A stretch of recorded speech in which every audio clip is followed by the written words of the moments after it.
Saat berusia 12 tahun, Muhammad SAW mendampingi pamannya Abu Thalib berdagang ke Syam. Dalam perjalanan ke Syam ini, Muhammad bertemu dengan seorang pendeta Nasrani yang bernama Bahiro atau Buhairo. Siapakah pendeta tersebut?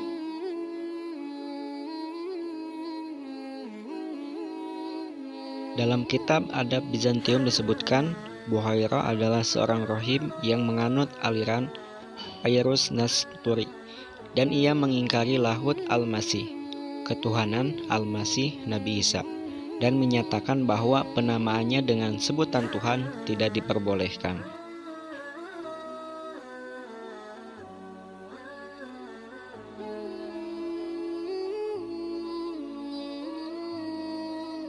Menurut sejumlah peneliti, pertemuan antara Abu Thalib dan Muhammad dengan rohib atau pendeta Buhairo itu terjadi di dalam kuil pendeta Buhairo yang ada di Busra atau Syam.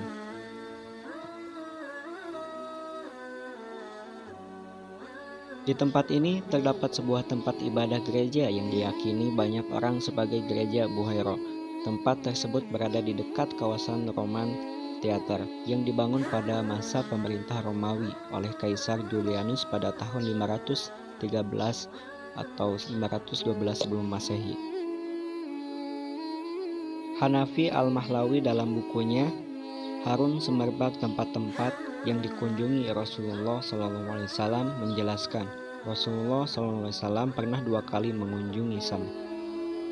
Pertama saat bertemu dengan pendeta Buhairo, dan kedua ketika mengabarkan kemenangan Islam pada penduduk setempat sekitar tahun kelima kenabian.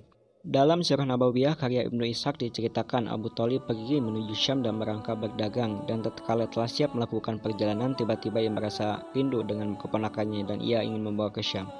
Abu Thalib pun berkata, "Sungguh aku ingin sekali mengajaknya pergi. Ia tidak boleh terpisah dariku dan aku tidak akan pernah meninggalkannya." Lalu mereka pergi bersama. Dan tatkala sampai di Basra, mereka bertemu dengan seorang rohib Nasrani yang sedang berada di kuilnya. Ia bernama Buhairo.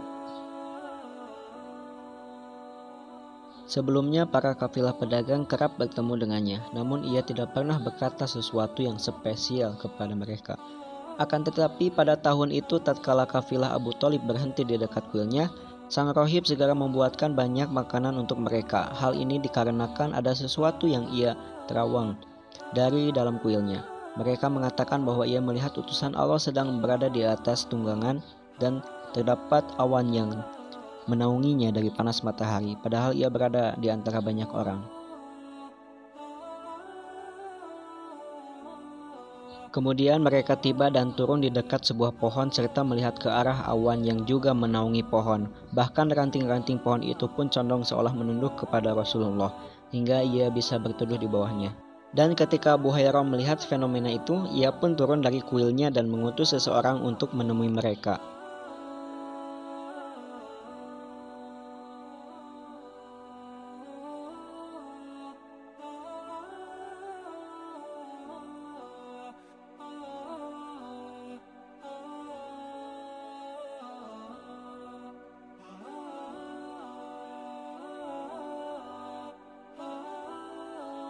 Ia berkata, "Aku telah membuatkan untuk kalian makanan dan minuman, wahai orang-orang Quraisy, dan aku sangat suka jika kalian semua bisa hadir dalam jamuan ini, baik yang besar, kecil, ataupun dari kalangan hamba sahaya dan orang-orang merdeka."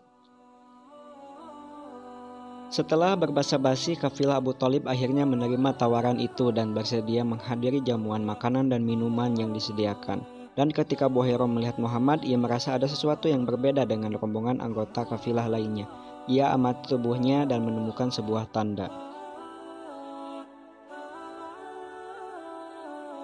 Maka semuanya sudah makan. Buhairo berdiri dan berkata, "Wahai anak kecil, demi Lata dan Uzza, aku bertanya kepadamu dan aku sangat mengharapkan engkau mau menjawab apa yang aku tanyakan." Buhairo bertanya dengan menggunakan sumpah itu karena ia mendengar orang-orang Quraisy suka mengucapkannya. Namun Muhammad segera menjawab, "Jangan engkau tanya aku dengan nama Lata dan Uzza. Demi Allah, tidak ada yang aku benci melebihi keduanya." Buhairah berkata lagi, "Kalau begitu atas nama Allah aku memintamu untuk menjawab pertanyaanku." Muhammad berkata, "Katakanlah apa yang ingin kau tanyakan." Buhairah kemudian bertanya berbagai hal pada Muhammad, mulai dari tidurnya, tentang gayanya, dan tentang perkara-perkara lainnya. Muhammad pun menjawab semua pertanyaan itu dengan lancar. Maka apa yang kemudian didengar oleh Buhairah benar-benar sama dengan apa yang ia ketahui selama ini. Kemudian ia melihat punggung Muhammad dan menemukan cap kenabian di antara kedua pundaknya sesuai dengan tempat yang semestinya sebagaimana yang ia ketahui. Ibnu Hisham mengatakan bahwa tanda itu seperti bekas bekam. Maka setelah mengetahui tanda-tanda itu, Buhairah lalu menemui Abu Talib. "Apa hubunganmu dengan anak kecil itu?" Abu Talib menjawab bahwa Muhammad adalah anaknya. Buhairah membantahnya, "Ia bukan anakmu, dan semestinya anak itu tidak memiliki ayah yang masih hidup." Abu Talib menjadi, "Ia keponakanku, ayahnya telah meninggal ketika ibunya mengandung." Buhairah berkata, "Bawalah segera pulang anak itu dan jagalah ia dari orang-orang Yahudi. Demi Allah, jika mereka melihatnya dan mengetahui anak itu seperti yang aku ketahui, maka mereka akan menyakitinya."